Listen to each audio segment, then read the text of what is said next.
हम लोग आज पढ़ रहे हैं भगवद गीता से श्लोक क्रमांक 36 के आगे। इसका थोड़ा सा बेस कम कर दीजिए अगर हो सके तो।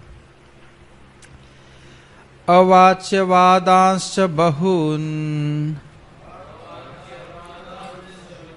वदिष्यन्ति तवाहिताः निन्दनस्तव सामर्थ्यम्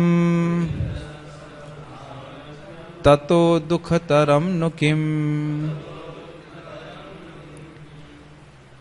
अवाच्य मतलब जो बोला ना जाया जाए, जो बात बोलने लायक ना हो। वादांश्च उसको बोलेंगे, बहुत सारे लोग बहुत बोलेंगे।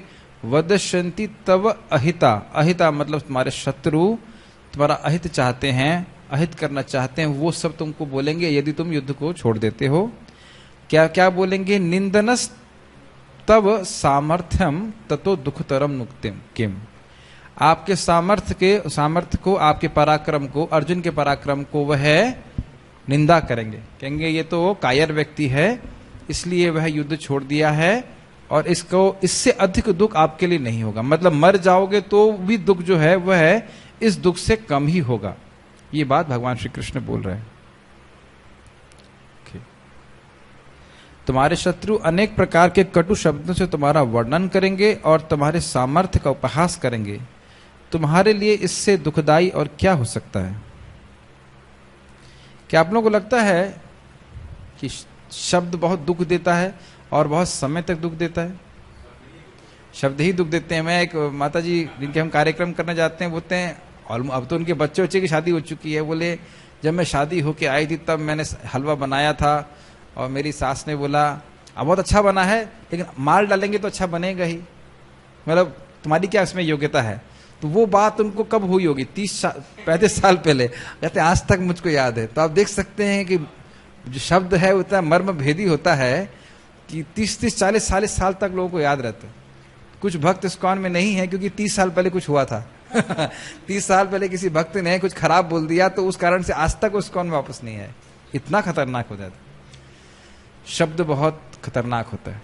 तो ये सहन नहीं होता। इस संबंध में भगवान कृष्ण से उद्धव जी पूछते हैं कि किस पब्लिक में कोई मूर्ख व्यक्ति अगर किसी का अपमान करते, वो कितना भी ज्ञानी हो कि वो शरीर नहीं है, फिर भी वह अपने मन को स्थिर नहीं कर सकता, तो आपके भक्त कैसे सहन कर लेते हैं?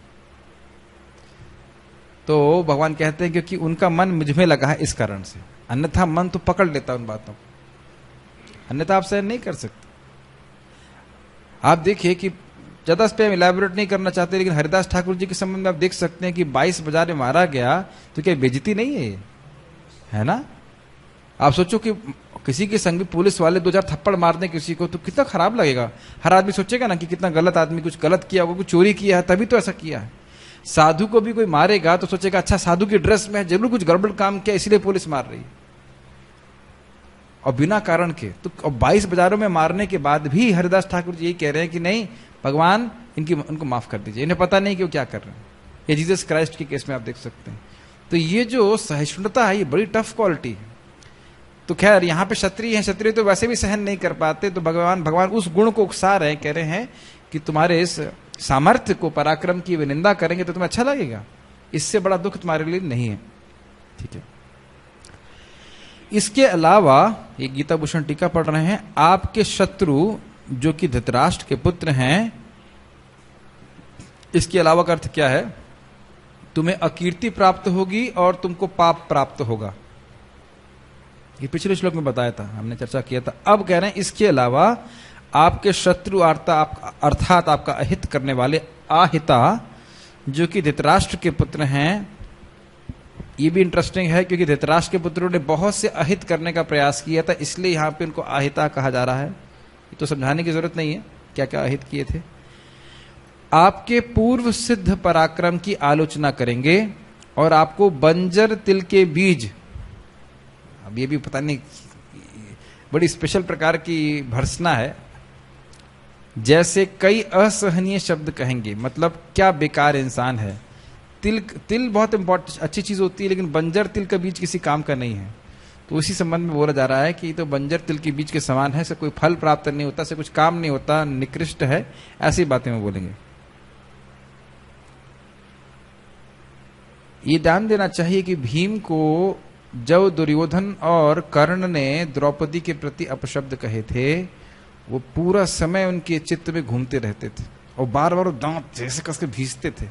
कहते हैं जितनी बार मैं याद करता हूँ, पांचाली कोई शब्द कहे मेरा खून खोल जाता है, मुझे लगता है मैं कब उनको मारूंगा, ऐसे करके मैं सो नहीं पाता हूँ।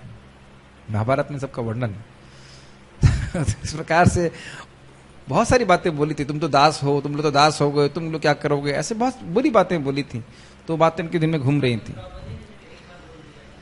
क्या बोला था सुनाई नहीं पड़ा, माइक पे बोलिए।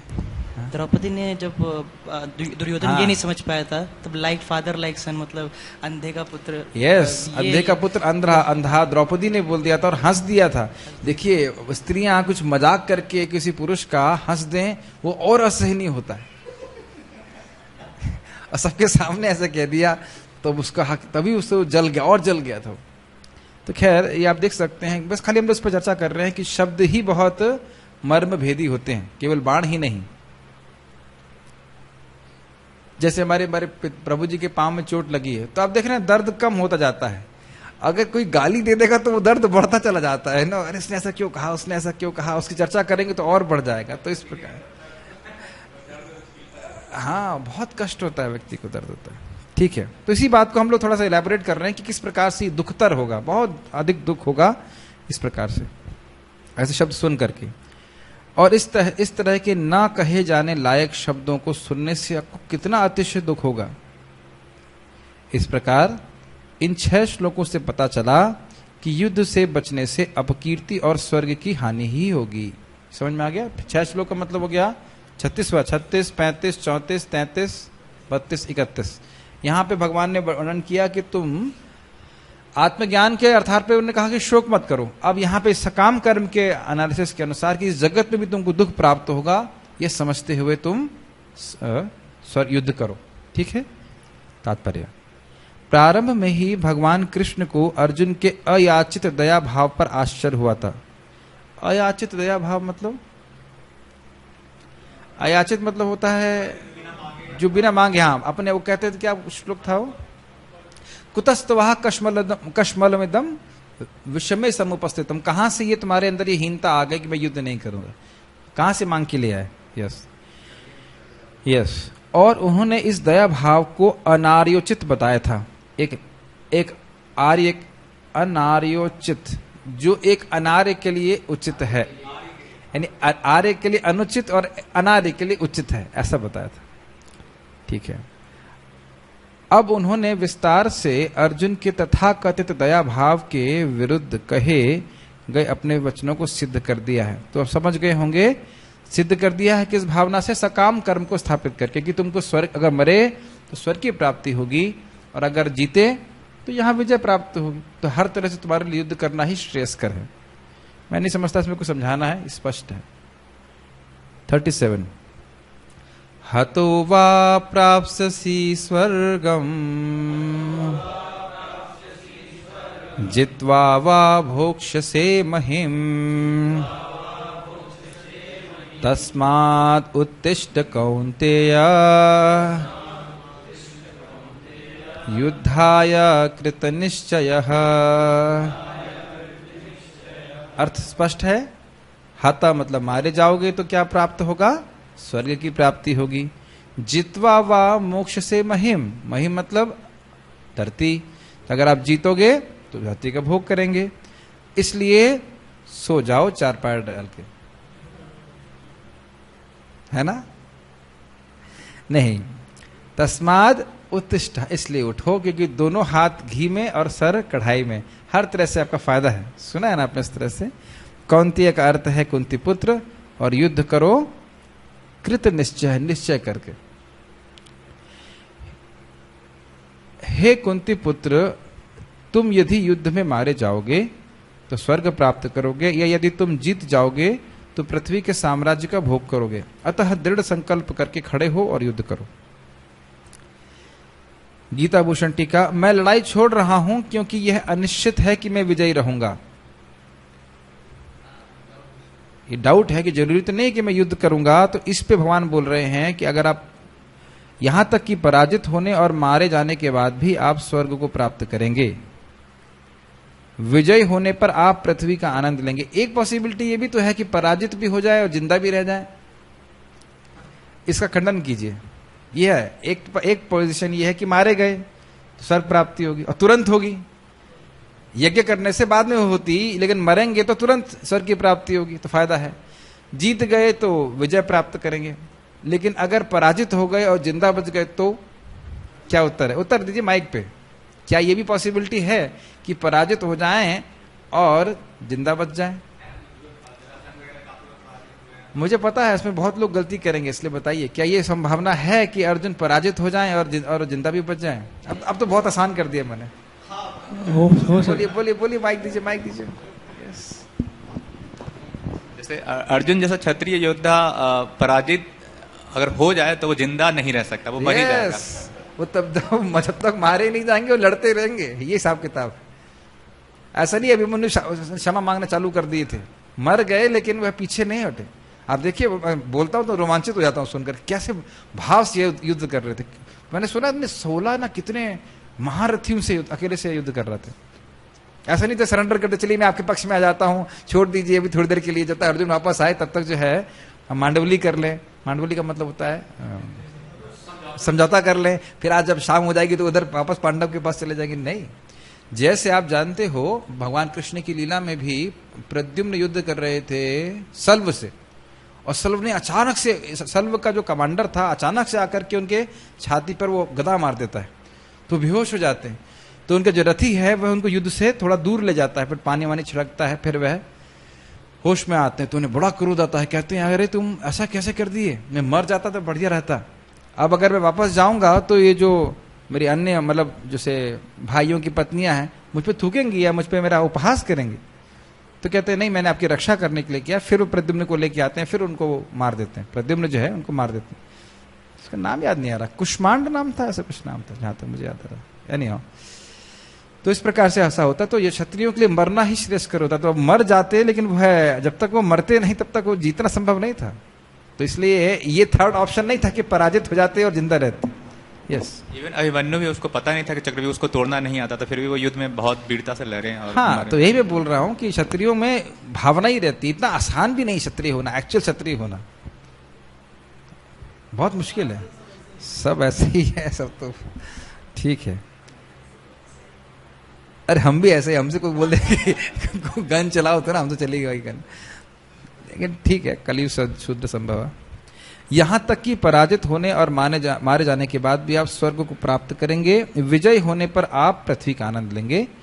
दोनों परिस्थितियों में आपको लाभ होता है, तो इसलिए आपको चिंता करने की जरूरत नहीं कि क्या फायदा, फायदा ही फायदा है। यद्यपि अर्जुन के पक्ष में विजय निश्चित न थी, फिर भी उसे युद्ध करना था, क्योंकि यदि वह युद्ध में मारा भी गया तो वह स्वर्गलोक को जाएगा। तो स्पष्ट है, वही बात बोल रहे हैं प्रभुपाद जी। अब बड़ा इंटरेस्टिंग है 38, बहुत इंटरेस्टिंग है। यहां भगवान थोड़ा सा चेंज कर रहे हैं और क्या बता रहे हैं, यहां सकाम कर्म से अब वह निष्काम कर्म की तरफ ट्रांजिशन कर रहे हैं। अभी तक भगवान सकाम कर्म का लाभ दिखा करके कि देखो तुम्हें स्वर्ग प्राप्त होगा इसलिए कर्म करो, या तुम इस जगत को भोगोगे ये कर्म करो इसलिए करो। अब कह रहे हैं देखिए, सुखे दुखे समे कृत्वा लाभ लाभौ जया जयौ ततो युद्धाय युज्यस्व नैवं पापमवाप्स्यसि। तो अब यहां पे कह रहे हैं निष्काम भावना से, सुख दुख में सम रहते हुए, लाभ और लाभ में जय पराजय में सम रहते हुए तुम युद्ध करो, और ऐसा युद्ध करोगे तो तुम्हें कभी भी पाप नहीं लगेगा। इसको हम थोड़ा सा जब हम चर्चा करेंगे टीका में तो हम समझाने का प्रयास करेंगे। बहुत इंटरेस्टिंग है ये। तुम सुख या दुख, हानि या लाभ, विजय या पराजय का विचार किए बिना युद्ध के लिए युद्ध करो। युद्ध के लिए युद्ध करो अर्थात मेरा कर्तव्य है। आप कुर्सी पे बैठ सकते हो, प्रॉब्लम नहीं, उधर तो ठीक है।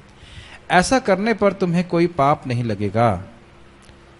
बहुत इंटरेस्टिंग है, बंधन नहीं लगेगा। पाप का अर्थ यहां पे कर्म बंधन नहीं लगेगा। देखिए अब थोड़ा धीरे धीरे समझिए, गीता भूषण टीका। आपने श्लोक 33 और इसके बाद के श्लोकों द्वारा समझाया है कि मैं युद्ध न करके पाप को प्राप्त करूंगा क्योंकि मैं अपना कर्तव्य छोड़ दूंगा। ये बात समझ में आया था? अकीर्तिम चामि भूतानि, है ना, आपकी अकीर्ति भी होगी और आपको अपने कर्तव्य का धर्मम संग्रामम, आप अगर संग्राम को इस धर्म रूपी युद्ध को नहीं करोगे, हित्वा पापम अवाप्स्यसि, आप इसको छोड़ोगे तो आपको पाप लगेगा। लेकिन फिर भी मुझे युद्ध नहीं करना चाहिए क्योंकि राज्य प्राप्त करने के लिए युद्ध में ब्राह्मणों और गुरुओं को मारने से पाप होगा। क्या किस करने से पाप होगा? राज्य प्राप्त करने से। सकाम इच्छा से करूंगा तो पाप लगेगा। तो अब भगवान बोल रहे हैं नहीं, तुम जीतने के लिए युद्ध मत करो। बहुत ही सूक्ष्म पॉइंट है। युद्ध क्यों जीतना चाहते हैं? ताकि विजय प्राप्त करें। तुम इसके लिए युद्ध नहीं करो। युद्ध करना तुम्हारा कर्तव्य है, इसलिए युद्ध करो। और इस कर्तव्य के पालन से, बहुत ध्यान पूर्वक सुनिए, इस कर्तव्य के पालन से तुम आत्मज्ञान की तरफ उन्नति करोगे। ये थोड़ा सा टफ है। देखिए, इसको आगे भी हमने चर्चा किया था। भगवान ने वर्णाश्रम सिस्टम बना रखा है। वर्णाश्रम को जब निष्काम भावना से किया जाता है तो यह आत्मज्ञान देता है, आत्मा की अनुभूति देता है। जैसे हम बार बार चर्चा सुनते हैं कि हम आत्मा हैं, लेकिन अनुभूति नहीं होती। तो क्यों नहीं होती है? हृदय शुद्ध है। तो हृदय को शुद्ध करने के लिए ये निष्काम कर्म बोला जाता है, जिसमें व्यक्ति चाहे क्षत्रिय हो, ब्राह्मण हो, वैश्य शूद्र हो, वह भोग प्राप्ति के लिए उन कर्मों को नहीं करता। आत्मज्ञान की प्राप्ति या भगवान की प्राप्ति के लिए वह इन कर्मों को करता है। वो कर्मों को कृष्ण को समर्पित करता है। ये बातें समझ में आ रही हैं? जैसे कीचड़ से कमल उगता है, तो कीचड़ गंदा है तो कमल फिर भी उससे उगता है। उसी प्रकार से भले ही कर्म बाह्य रूप से आपको लगे कि बंधन में करने वाले हैं, लेकिन जब कर्मयोग किया जाता है, भगवान को समर्पित करते हैं, तो उसी से आत्मज्ञान रूपी कमल प्रकट होता है। आप कहेंगे कैसे होता है, उसके बारे में बताया जाएगा। ऐसा नहीं है, भगवान कृष्ण बोल रहे हैं, जब आप मुक्ति की इच्छा से लड़ रहे हों तो आप उन्हें मारकर भी पाप नहीं करेंगे। आप केवल युद्ध कर रहे हैं क्योंकि भगवान की व्यवस्था से युद्ध आपके सामने उपस्थित हुआ है, आपका कर्तव्य है, आप इसलिए युद्ध कर रहे हो। स्वर्ग प्राप्ति के लिए भी युद्ध नहीं कर रहे हैं। प्लीज आप ध्यान दीजिएगा। इन श्लोकों की जो पहले हमने 31 से 36 तक चर्चा किया था, उससे ये थोड़ा भिन्न श्लोक चल रहा है। क्या आप लोग समझ पा रहे हो इस बात को? भगवान बोल रहे थे कि आप स्वधर्म का पालन इसलिए करो क्योंकि इसको करने से आपको स्वर्ग भी मिलेगा, अगर जीते तो यहाँ का फायदा मिलेगा। ये क्या है? भौतिक इच्छा से प्रेरित होकर के स्वकर्म करना। अब भगवान ने बता रहे नहीं, सम रहते हुए तुम्हें लाभ मिले या ना मिले, क्योंकि तुम्हारा युद्ध करना कर्तव्य है, इसलिए युद्ध करो। ये निष्काम कर्म है। इस और उसका मतलब इसमें कामना क्या है? मेरा हृदय शुद्ध हो जाए। जैसे अब आप समझ जाओगे आसानी से, हरे कृष्ण मंत्र आप इसलिए भी कर सकते हैं कि नौकरी मिले, स्त्री मिले, धन मिले, यश मिले। यस, कर सकते, बहुत तो करते भी हैं। लेकिन अगर हम भगवत प्रेम प्राप्त करना चाहते हैं तो हम, ये बोला जाता है ना शास्त्र में कि निष्काम भाव से करो। टफ हो रहा है या समझ में आ रहा है? जब हम शास्त्र सुनते हैं कि भाई इन भौतिक चीजों से हम सुखी नहीं हो सकते, तो बुद्धि का उपयोग करके व्यक्ति निष्काम भावना से भगवान की भक्ति करता है, भगवत प्रीति प्राप्त करने के लिए। निष्काम का मतलब ये नहीं कि कोई कामना नहीं, भौतिक कामना नहीं। Make sense? उसी प्रकार से अगर कोई भक्ति नहीं कर पा रहा है सीधे, तो स्वधर्म का पालन जब वो निष्काम भावना से करता है, तो यह भी एक साधन है जिसके द्वारा व्यक्ति आत्मोन्नति प्राप्त करता है। और इसी चीज को आगे 18वें अध्याय में बताया गया था। ऐसे करते करते व्यक्ति ब्रह्मभूत अवस्था को प्राप्त होता है। और जनक आदि ऋषि जो राजा हैं, उनको भी इस प्रकार से सिद्धि प्राप्त हुई है। ऑल ये स्लो प्रोसेस है, लेकिन यह भी एक प्रोसेस है। अब आप कहेंगे तो भगवान सीधे भक्ति के बारे में क्यों नहीं बता रहे? आप देख सकते हो कि भक्ति का अधिकार सबका शुरुआत में नहीं होता है। अर्जुन का एग्जाम्पल है, अर्जुन तो भक्त हैं, अर्जुन पे अप्लाई नहीं हो रहा, लेकिन अर्जुन को अगर एक सामान्य क्षत्रिय की तरह देखें तो उनके लिए तुरंत केवल भक्ति को स्वीकार करना संभव नहीं है। तो ये भगवान की कृपा है कि व्यक्ति मानव जीवन प्राप्त करके व्यर्थ ना जाए, वे कम से कम उस पथ पे आगे बढ़े। फास्ट ट्रैक नहीं जा सके तो कम से कम एकदम गलत दिशा में ना जाए, वर्णाश्रम का पालन करे और धीरे धीरे वे आगे प्रगति करे। मुझे लगता है कि समझ में आ रहा होगा। ये ट्रांजिशन समझ में आ रहा है। भगवान अब यहां से अब निष्काम कर्म के बारे में बोल रहे हैं। फिर ध्यान दीजिए, भगवान ने आत्मज्ञान दिया, जब देख रहे हैं, याद आया था अर्जुन टीका में आचार्य अर्जुन के द्वारा प्रश्न उठाते हैं, मुझे समझ में क्यों नहीं आ रहा है, तो कह रहे हैं चलो समझ में नहीं आ रहा है कोई बात नहीं, तुम स्वधर्म का पालन बहुत ही अच्छा से करो। अब भगवान यहां थोड़ा चेंज कर रहे हैं, स्वधर्म को स्थापित करके अब यहां स्थापित कर रहे हैं कि एक्चुअली तुम्हें निष्काम भाव से करना चाहिए ताकि तुम्हें आत्मज्ञान प्राप्त हो। कि बहुत कॉम्प्लिकेटेड हो रहा है या यस आप किसी जॉब प्राप्त करने के लिए करिए, कुछ करिए, माइक पे बोल सकते हैं। शुरुआत में जब हम कोई नया व्यक्ति आता है तो हम उसको कहते हैं कि आपको जॉब नहीं मिल रही, तो हरे कृष्णा मंत्र से जपने से आपको जॉब मिल जाएगी। जॉब मिल जाएगा, वैसे मिल ही जाएगा। यही तो प्रार्थना है, कृष्ण हमें अपनी सेवा में नियोजित कीजिए। लेकिन बाद में फिर हम उसको कहते हैं कि आप जो है निष्काम भाव से भगवान की प्रीति के लिए कीजिए। ये प्रोसेस ही है। यस, जब वह शुद्ध हो जाता है, आप उसको प्राय बोलते भी हो शुरुआत में कि आपका मन शांत होगा, आपको अच्छा लगेगा, और फिर धीरे धीरे करके बहुत सारी बुरी आदतें छूट जाएंगी। फिर धीरे धीरे करके जब कुछ समय बाद हृदय शुद्ध हो जाता है, फिर आप उसको उच्चतर ज्ञान दे सकते हैं। आप स्वयं भी देखेंगे कि शास्त्र की बहुत सारी बातें जिनसे आप रिलेट नहीं कर पाते थे, संबंध स्थापित नहीं कर पाते थे, समझ नहीं पाते थे, इससे हमारा क्या फायदा होगा, वे हरिनाम करने से जब पढ़ते तब समझ में आ रही तो बहुत फायदे की बात है। अगर जो लोग भक्ति कर रहे हैं इस बात को समझ सकते हैं, वही शास्त्र वही गीता का वचन आपको लगा ये तो बहुत फायदे की बात है, पहले आप उसको रजिस्टर ही नहीं कर पाते। तो ये जो है अधिकार जैसे जैसे व्यक्ति का बढ़ता है उसके अनुसार ज्ञान दिया जाता है, तो भगवान की ये कृपा है। ठीक है, तो अगर निष्काम भावना से मुक्ति की इच्छा से आप युद्ध कर रहे हो कि मैं इससे शुद्ध हूं, तो फिर आपको पाप नहीं लगेगा। सकाम कर्म से निष्काम कर्म की ओर यहां इस श्लोक से परिवर्तन हो रहा है, और जिसका उद्देश्य आत्मज्ञान या मुक्ति होता है। इसी की मैं चर्चा कर रहा था। ऐसा इस श्लोक में वर्णन किया गया है, मतलब क्या वर्णन किया गया? निष्काम कर्म समान अर्थात सम होने का अर्थ है इस जगत में सभी परिस्थितियों में अपरिवर्तित रहना। जब बोला जा रहा है सभी परिस्थिति, इसका अर्थ क्या है? परिस्थितियां परिवर्तित होंगी। कभी कभी हम सोचते हैं कि हमेशा हम लोग को जय ही प्राप्त होगी, नहीं होगी। केवल भगवान कृष्ण है या विष्णु ही है जिनकी हर समय जय होती है, और ऐसा कोई व्यक्ति नहीं है। जैसे क्या को बोलते हैं कि शेर को सवा शेर। यस, आप इस जगत में कितने भी बड़े हीरो हो जाइए, एक हीरो आपसे श्रेष्ठ होगा। जैसे रावण को देख सकते हैं, रावण इतने बड़े हीरो थे, लेकिन कार्तिक वीर अर्जुन उनको क्या बाली, सॉरी उनको कांख पे, कांख बोलते हैं, क्या बोलते हैं आप, हाथ के, कांख के नीचे हाथ में ऐसे फंसा करके घूमते रहे बहुत दिन तक। और कार्तिक वीर अर्जुन ने भी हमको हरा दिया था, बंदी बना लिया था। तो आप देख सकते हैं कि कितना भी बड़ा हीरो हो, उसको फिर ठंडा करने के लिए कोई दूसरा हीरो हमेशा रहता है ना। बाणासुर तो था, बाणासुर को तो फिर जो है भगवान ने आके ठंडा कर दिया।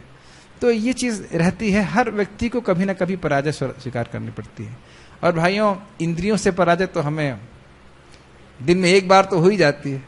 आत्मज्ञान देने के बाद जब सामने पास्ता आता है तो उस समय भूल जाते हैं हाँ, तो हम जो है फिर सारा ज्ञान भूल जाते। ये इंद्रियों की हार ही है।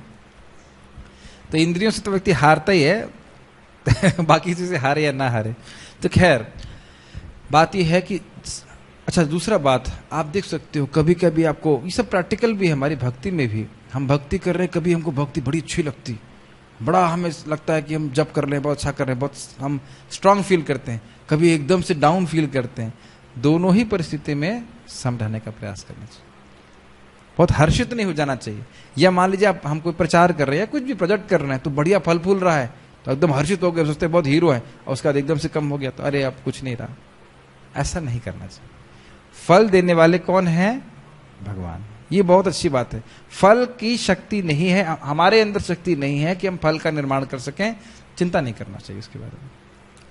ये आगे ये बातें भगवत गीता में बार बार आएंगी। समत्वम योग उच्यते, योग का मतलब ही है सम रहना। इतने सारे फैक्टर हैं कि सारे फैक्टर मिलाकर के कार्य होता है, आप अकेले करने वाले नहीं हो। ठीक है। सुख और उसके कारण लाभ, जो कि युद्ध विजय है, उसके प्रति राग को त्यागते हुए। ये लाइन समझ में आ रही है? थोड़ा स्टाइल है इनका कहने का। सुख का कारण क्या होता है? जब हमें कुछ लाभ प्राप्त होता है, और वो लाभ यहां पे क्या है? विजय। तो स्वाभाविक है कि किसी क्षत्रिय की एक युद्ध को में विजय प्राप्त करने के प्रति आसक्ति अवश्यम भावी है। उसको त्याग दो। Make sense? समझ में आ रहा है? मुझे लाभ होगा, मेरी विजय प्राप्त होगी, इस आसक्ति को तुम त्याग दो। फिर और दुख जो अलाभ से प्राप्त होता है, जिसका कारण पराजय है, उसके प्रति द्वेष को त्यागते हुए और इस प्रकार निर्विकार चित्त से युद्ध करो। मतलब अरे मैं हार जाऊंगा तो क्या होगा, ये कोई निश्चित तो है नहीं कि मैं जीतूंगा ही, हार गया तो क्या होगा, अरे युद्ध मुझे करना ही नहीं है। जैसे इंद्र और वृत्तासुर के बीच में युद्ध हो रहा था, तो इंद्र गदा चलाते हैं और वो गदा निष्फल हो जाती है, तब उनको वज्र चलाने में भी डर लगता है। और जहां तक मुझे, हाँ सही बोल रहा हूं, इंद्र की वो गदा पकड़ करके चलाते हैं और ऐरावत पे मारते हैं, तो अब जो है, हाँ ऐरावत सही तो 18 हाथ पीछे जाते हैं, तो उनको डर लग रहा है कि वज्र चला दिया और वज्र पकड़ के मेरे पे वज्र मार दिया तो मेरी हालत क्या होगी, तो उनको डर लग रहा है, अलाभ से पराजय से डर लग रहा है, इसलिए इंद्र नहीं चला रहे उसको। फिर वृत्तासुर कहते हैं देखिए मेरा हाथ कट गया है, आगे जाकर के वो चलाते हैं, इंद्र चलाते भी हैं वज्र, फिर उनके दोनों हाथ कट जाते हैं, ऐसा कुछ होता है, एक हाथ कट जाता है, मैं थोड़ा भूल रहा हूं। फिर कहते मेरा एक हाथ कट गया है, फिर भी मैं युद्ध से हार नहीं रहा हूं, आप क्यों ऐसा घबरा रहे हैं, ऐसा करके उपदेश देते हैं। तो कहते हैं कि मुझे पता है कि मैं आपके द्वारा मारा जाऊंगा। वृत्तासुर कहते हैं कि ये निश्चित है कि आपके द्वारा मारा जाऊंगा, फिर भी मैं उत्साह के संग युद्ध कर रहा हूं। कह रहा हूं ये भी पता था कि वो भगवत धाम जा रहे हैं इसलिए उत्साह था, लेकिन आइडिया इज दैट कि हमें पूरे उत्साह के संग भगवान की सेवा करना चाहिए। ठीक है, हम अपने भक्ति के कंटेक्स्ट में ले रहे हैं, यहाँ पे वो युद्ध कीजिए, आप जीतोगे हारोगे इसके बारे में आप चिंता मत करो, ये अर्जुन को उपदेश दे रहे हैं। हाँ, जैसे बहुत लोग इस तरह का प्रश्न करते हैं कि जैसे अगर हम फ्यूचर के बारे में नहीं देखते हैं तो काम करने का वो इम्पेटस जो नहीं देता, वो फीलिंग नहीं आती। मुझे लग रहा था कि ये प्रश्न आएगा कि निष्काम का मतलब है कि हम फ्यूचर के बारे में ना सोचे, गलत। यहाँ पे निष्काम का अर्थ है भौतिक कामनाओं वाले फ्यूचर को त्यागिए, फ्यूचर में भौतिक भोग के प्रति आसक्ति को त्यागिए। फ्यूचर के बारे में तो सोचना है आपको, मानव ही तो फ्यूचर के बारे में सोच सकता है, पशु कैसे सोचेगा। कौन सा फ्यूचर? फ्यूचर में मैं आत्मज्ञान प्राप्त करूंगा, भगवान की प्राप्ति करूंगा, इसलिए भौतिक लालसाओं को त्याग रहा हूं। बहुत सूक्ष्म पॉइंट है, मुझे लग रहा था कि ये प्रश्न आएगा। ऐसा नहीं कि हम फ्यूचर के बारे में सोच नहीं रहे हैं, कौन से फ्यूचर के बारे में सोच रहे हैं? भगवत प्राप्ति करनी है, इसलिए इन भौतिक इच्छाओं के लिए नहीं लालायित हूं। सिंपल सी बात है। क्या आप अपने फ्यूचर के बारे में सोचते हैं? माइक लीजिए, बताओ, बोलो। मैं तो नहीं सोचता। आप नहीं सोचते तो आप बाद में आप सोचते हैं फ्यूचर के बारे में? माइक पास में, बताइए, आपको आपसे प्रश्न कर रहा हूँ। सोचता हूँ। क्या सोचते हैं? कि सेवा करना है और अच्छे से जप करने हैं महाराज। आप प्रोसेस के बारे में बोलो। आप ही नहीं सोचते कि एक दिन भगवान से प्रीति होगी, भगवान का दर्शन होगा? ये तो सोचता है, हर वक्त सोचता है। स्वर्ग जाना चाहते हैं आप? नहीं। तो दोनों ही चीज फ्यूचर है और दोनों ही चीज आप भक्ति से प्राप्त भी कर सकते हो। तो कौन सा फ्यूचर चाहते हो? भगवत प्राप्ति वाला फ्यूचर या स्वर्ग जाने वाला फ्यूचर?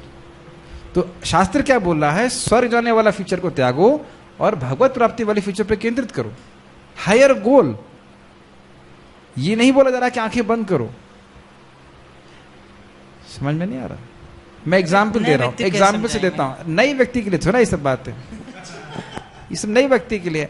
या बोलो कि भाई हरि नाम को बहुत ध्यानपूर्वक करना है, जिसको मैं पहली बार एक माला करा रहा हूं, उसे क्या समझाऊं? कुछ मत समझाओ। ये नए लोग हैं यहाँ पे, आपका दीक्षा हो गया ना, तो फिर नहीं, ये सब नए लोगों के लिए नहीं। जिसको वाकई समझना है, अब कोई इंटीग्रेशन की इक्वेशंस में जो है नर्सरी के बच्चों को कैसे समझाऊं, वो प्रश्न ही नहीं है उसके लिए। ये चर्चा इसलिए हो रही जो लोग थोड़ा परिपक्व रूप से गीता को समझना चाहते। उद्देश्य तो यही है कि हम भगवत प्राप्ति करने के लिए, प्रेम प्राप्ति करने के लिए, भगवत प्राप्ति करने के लिए, आत्मज्ञान प्राप्ति करने के लिए हम अपने कार्यों को करें। ठीक है, ओके। आप निर्विकार चित्त से प्रवृत्त हो, आप युद्ध में प्रवृत्त हो, क्योंकि यह आपका कर्तव्य है। एक योद्धा के रूप में आप मुक्ति की इच्छा के कारण उन्हें मारने पर भी पाप को प्राप्त नहीं होंगे, क्योंकि आपका इंटरेस्ट जो था वह युद्ध में था ही नहीं। आप तो इसलिए युद्ध कर रहे थे क्योंकि आपका युद्ध करना कर्तव्य है। जैसे आप देख सकते हैं कि भीष्म भी अपने गुरुजी का नाम क्या है उनका, परशुराम से युद्ध किए थे। उनको युद्ध करने में कोई रुचि नहीं थी, लेकिन अब गुरुजी चैलेंज किए हैं इसलिए वो युद्ध कर रहे, और कोई पाप नहीं लगा उनको, कोई नुकसान नहीं हुआ। खूब बाण चलाए गुरुजी के ऊपर, खून खून कर दिया लेकिन कोई पाप नहीं लगा। ठीक है। जो भौतिक परिणामों की लालसा से लड़ता है वह पाप करता है, लेकिन जो सच्चा ज्ञान प्राप्त करना चाहता है वह पुरातन अर्जित अनंत पापों को नष्ट करता है। तो आप देख रहे हैं ना, सच्चा ज्ञान प्राप्त करने का उद्देश्य है भाई इस समय मेरा हृदय शुद्ध नहीं है, मान लीजिए मैं क्षत्रिय हूं तो युद्ध करना मेरा कर्तव्य है। तो अब इससे क्या होगा, मैं युद्ध करूंगा तो इससे मेरी आत्मानुति मतलब हृदय की शुद्धि होगी, फिर मैं आत्मज्ञान का अधिकारी बनूंगा। कर्मयोग करके मैं ज्ञान योग पे आऊंगा तो फ्यूचर तो मैं देख रहा हूं अपना, लेकिन कौन सा फ्यूचर, आगे के भोग प्राप्त करने वाला फ्यूचर नहीं, शुद्ध जीवन वाला future. Make sense to you? ठीक। परिणाम की इच्छा के बिना कोई व्यक्ति युद्ध, दान या अन्य कार्यों के लिए कैसे इच्छुक हो जाता है? शायद आपका प्रश्न इसी प्रकार का था, मैं बिना परिणाम के क्यों का कार्य करेगा, यह तो बहुत कठिन है। अब देखिए उत्तर हो गया। यह समझें कि आत्मा के अनंत आनंद के लिए राग ही इसका प्रेरणा है। याद आ रहा है ना, आपने सुना है ना वो तपो दिव्यम पुत्र का ये न सत्वम शुद्धि तस्मात् ब्रह्म सौख्यम तो अनंतम। मेरे पुत्रों, आप ऐसी दिव्य तपस्या करो जिससे आपका हृदय सत्व शुद्ध हो जाए, जिससे आपको असीमित सुख मिले। तो भले ही इस समय हमको वो सुख नहीं मिल रहा है भक्ति का, लेकिन ये विश्वास है शास्त्र के आधार पर कि हम इस भक्ति की तपस्या को करेंगे, हरे कृष्ण मंत्र जपेंगे, नियमों का पालन करेंगे तो हमको बहुत अधिक सुख प्राप्त होगा। अब अगर हम भौतिक सुख में चिपके रहे तो क्या वो प्राप्त होगा? नहीं होगा, नहीं होगा ही नहीं। वो ये कोई ये डिस्करेज करने वाली बात नहीं है, होगा ही नहीं। मैं नहीं बोल रहा हूं, हरिदास ठाकुर जी बोल रहे हैं, चेतन महाप्रभु बोल रहे हैं, होगा ही नहीं। जो भौतिक भोग में पड़ा रहेगा उसको आध्यात्मिक सुख मिलेगा नहीं। जैसे कोई ईस्ट में जा रहा है तो वेस्ट में जा ही नहीं सकता। भाई यहां पे जो व्यक्ति बैठा है तो वो टीवी नहीं देख रहा है ना।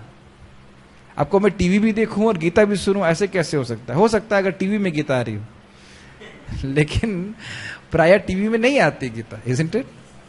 बहुत सारे गीत आते लेकिन भगवत गीता नहीं आती। हाँ, तो खैर, आप मेरा ख्याली कहने का अर्थ यह है कि जो व्यक्ति भगवत प्राप्ति करना चाहता है उसके लिए ये दो दिशाओं में नाव जारी, ये सब बातें होती। तो आप समझ पा रहे हैं, आगे जाकर मुझे भगवान की प्रीति होगी, सुख मिलेगा, इसके संग आप इसके लिए आप स्वधर्म का पालन कीजिए। जैसे राज्य के प्रति लगाव उस मूर्ख के लिए प्रेरणा है जो खुद को एक पहाड़ से फेंक देता है। कहने का अर्थ है कि राज प्राप्ति करने के लिए व्यक्ति कुछ भी कार्य करेगा, उसी प्रकार से आगे आत्मोन्नति के लिए व्यक्ति कार्य करता है। तात्पर्य पढ़िए, कानपुर से आए हुए अनुपम कृष्ण। अब भगवान कृष्ण प्रत्यक्ष रूप से कहते हैं कि अर्जुन को युद्ध के लिए युद्ध करना चाहिए क्योंकि यह उनकी इच्छा है। स्पष्ट है, समझाना नहीं है, पढ़ते जाइए। कृष्ण भावनामृत के कार्यों में सुख या दुख, हानि या लाभ, जय या पराजय को कोई महत्व नहीं दिया जाता। एक बहुत सूक्ष्म बात है, इसका अर्थ ये नहीं है कि हम इर्रिस्पॉन्सिबल हों, अनउत्तरदायी हों। जैसे हमारे एक भक्त अभी खिचड़ी बनाते हैं, प्रभु जी क्या दिक्कत है, सुख दुख हानि लाभ में सब सम रही है, अब आप खिचड़ी में चीनी डालिए कि नमक डालिए, सब बराबर रही है। ऐसा नहीं है। आप अपने प्रयास में पूरे दायित्व से लेते हैं, फल की चिंता नहीं करते, भौतिक फल की चिंता नहीं करते। लेकिन कृष्ण को सुख मिले, वैष्णव को सुख मिले, इसके प्रति व्यक्ति सजग रहता है, सजग रहता है। यस, दिव्य चेतना तो यही होगी कि हर कार्य कृष्ण के निमित्त किया जाए। यस, हम लोग खूब चर्चा कर चुके हैं। जैसे एक बैंक का कैशियर नोट गिनता है तो क्या वो सोचता है कि नोट उसके हैं? तो उसका मतलब फिर गिनने की जरूरत क्या है? ध्यान आचार कितना, 5,000 आप 5,000 बोल रहे हैं ना, ठीक है जमा कर दिए। क्या वो ऐसे करता है? बहुत रिस्पॉन्सिबिलिटी से करता है कि नोट उसके नहीं है, बहुत ध्यानपूर्वक गिनता है। हाँ ठीक है, पढ़िए। अतः भौतिक कार्य का कोई बंधन फल महीन होता है। जो का मतलब क्या होता है? इसकी हिंदी समझ में नहीं आई ना। महीन, महीन मतलब सूक्ष्म होता है, लेकिन वाकई कोई स्पेलिंग मिस्टेक तो नहीं है। अतः भौतिक कार्यों का कोई बंधन फल नहीं होता है, महीन नहीं होता है, नहीं होता है। वो टाइपिंग एरर है। वो एक्चुअली इंटरनेट से मैं कॉपी पेस्ट करता हूं तो कभी कभी इसमें टाइपिंग एरर होती है, किताब में तो नहीं होगा सर। अतः भौतिक कार्य का कोई बंधन नहीं होता है। नहीं का महीन हो गया।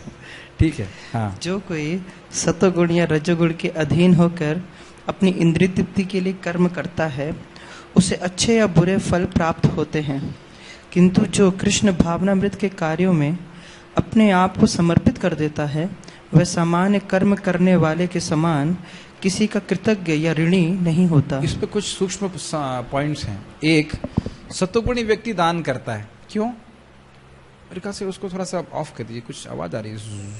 ऑफ है? ओके, पता नहीं ऐसे कैसी आवाज आ रही है। तो जो सतोगुणी लोग होते हैं वह अच्छा बनने के लिए, लोगों पे उपकार करने के लिए कार्य करते हैं, और उसके बाद उसको भोगने के लिए अगले जन्म लेने पड़ते हैं। रजोगुणी लोग तो आप जानते हैं गलत सलत कार्य करते हैं भोग संबंधी, तो उनको भी भोगना पड़ता है। कृष्ण भावना भावित व्यक्ति केवल कृष्ण के लिए कार्य करते हैं। ये भावना हमको कहते हैं एक बार बोलने से नहीं आएगा। आप हम लोग अभी विचार कर सकते हैं रात में सोते समय कि मैंने कितने कितने कार्य केवल कृष्ण के प्रसन्नता के लिए किए। अब और कठोर चीज है, कठोर मतलब गंभीर चीज है, कदम कानन महाराज बता रहे थे कि शरणागति is a second to second process. शरणागति मतलब क्या? अनुकूल से संकल्पम, प्रतिकूल से वर्जनम। तो अब अगले क्षण आप क्या सोच रहे हैं, हम क्या सोच रहे हैं, क्या बोल रहे हैं, क्या कर रहे हैं, क्या वो हमारी भक्ति के लिए अनुकूल है, क्या उसके प्रतिकूल है? तो ऐसे करके अगर आप इतना सजग हो जाएं तो कितनी भक्ति में प्रगति हो जाएगी। तो एक एनालिसिस हमारी रिपोर्ट कार्ड होना चाहिए कि कौन कौन से कार्य जो है वह मैंने कृष्ण को अप्रसन्न करने के लिए किए, कौन कौन से कार्य मैंने कृष्ण को प्रसन्न करने के लिए किए। अच्छा है, इससे कोई डिस्करेज नहीं होगा। व्यक्ति रिपोर्ट कार्ड देखता ना तो देखा हाँ मैंने कुछ भक्तों से कुछ बोला या भक्तों से बर्ताव किया, जो भी सेवा करी, इससे कृष्ण प्रसन्न हुए। मैं धाम में आया, कृष्ण प्रसन्न हुए, जब किया इससे प्रसन्न हुए। तो वो क्रियाएं, कम से कम क्रियाएं भगवान को समर्पित प्रसन्न करने वाली होनी चाहिए। जैसे यहाँ पे युद्ध करेंगे तो भगवान प्रसन्न होते हैं। जो सफल बिजनेसमैन है वो रोज अपना डेबिट और क्रेडिट देखता है। ये बहुत अच्छा उन्होंने एग्जाम्पल दिया। रोज वो वही खाता देखता है कि डेबिट कितना हुआ, क्रेडिट कितना हुआ। तो क्रेडिट अच्छा हो और डेबिट कम हो, यही बुद्धिमानी होनी चाहिए। ये बहुत अच्छा बात आज हम इस पूरे उससे सीख रहे हैं कि प्रैक्टिकली हर रात में हमें कम से कम एनालिसिस करना चाहिए कि कितना हम जो है चीजों को भगवान की प्रसन्नता के लिए कर रहे हैं। और जितना ही भाव बढ़ता जाएगा उतना भगवान से प्रेम बढ़ता जाएगा। ठीक है, तो वह ऋणी नहीं होता, उसको उसके लिए आना नहीं पड़ता। पढ़िए भागवत में। भागवत में 11वें स्कंद में कहा गया है, देवर्षि भूताप्त नृणाम पितृणाम न किंकरो नायम ऋणी चराजन। सर्वात्मना होना चाहिए, ठीक से इसमें मिस्टेक है। सर्वात्मनः शरणं शरण्यं गतो मुकुंदम परिहृत्य कर्तम। जिसने अन्य समस्त कार्यों को त्याग कर मुकुंद श्री कृष्ण की शरण ग्रहण कर ली है। होल्ड ऑन, समस्त कार्यों को त्यागने का मतलब चारपाई पे सोना नहीं है। समस्त वो कार्य जो कृष्ण को प्रसन्न नहीं करते उनको त्यागना। तो अब इसका मतलब क्या कोई व्यक्ति गृहस्थ आश्रम में रह रहा है तो उसे वो कार्य त्याग देने चाहिए? नहीं। जो गृहस्थ आश्रम में है वह भी पत्नी और बच्चों को भक्त के रूप में देखे, और उसका यही उद्देश्य होना चाहिए कैसे इन्हें भक्ति में अधिक प्रोत्साहन दिया जाए। पत्नी कहे कि होटल में जाओ और टीवी दिखाओ, तो वो नहीं करना चाहिए। ये चीज इंपॉर्टेंट है। ठीक है। ग्रहण कर ली है, वह ना तो किसी का ऋणी है और ना किसी का कृतज्ञ, चाहे वे देवता, साधु, सामान्य जन अथवा परिजन, मानव जाति या उसके पितर ही क्यों ना हो। इस श्लोक में कृष्ण ने एक बड़ी इंटरेस्टिंग चीज है। इसका अर्थ ये नहीं है कि हम माता पिता की सेवा नहीं कर सकते। इसका अर्थ ये नहीं है कि हम समाज की सेवा नहीं कर सकते। पहले इसको मैं कंप्लीट करना चाहता हूं। इसका अर्थ ये नहीं कि आपका कोई परिजन है, अगर वो उसको दुख है, कोई शरीर में कष्ट है, तो आप उसकी सेवा नहीं कर सकते। बस अपना एटीट्यूड चेंज कर दीजिए। और आप केवल एटीट्यूड चेंज कर देंगे, उसका बहुत फर्क पड़ता है। मैं इसकी मदद कर रहा हूं, सेवा कर रहा हूं, क्योंकि यह भी कृष्ण का अंश है। अगर ये सोच के कर रहे हैं कि नहीं मैं इसको कर रहा हूं मैं तो रूढ़ी हो जाऊंगा, ऐसा नहीं।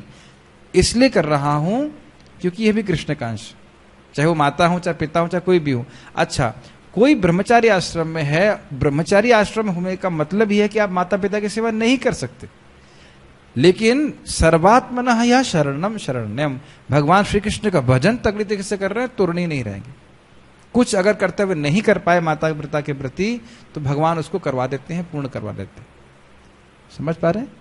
लेकिन कोई जानबूझ करके, मान लीजिए कोई गृहस्थ आश्रम में है, उसके माता पिता दुखी हैं और चाहे भक्त भी हो, कहे कि नहीं हम तो अब भगवान की सेवा कर रहे हैं और माता पिता की सेवा नहीं करेंगे, तो ये गलत है, फिर ये बिल्कुल गलत है।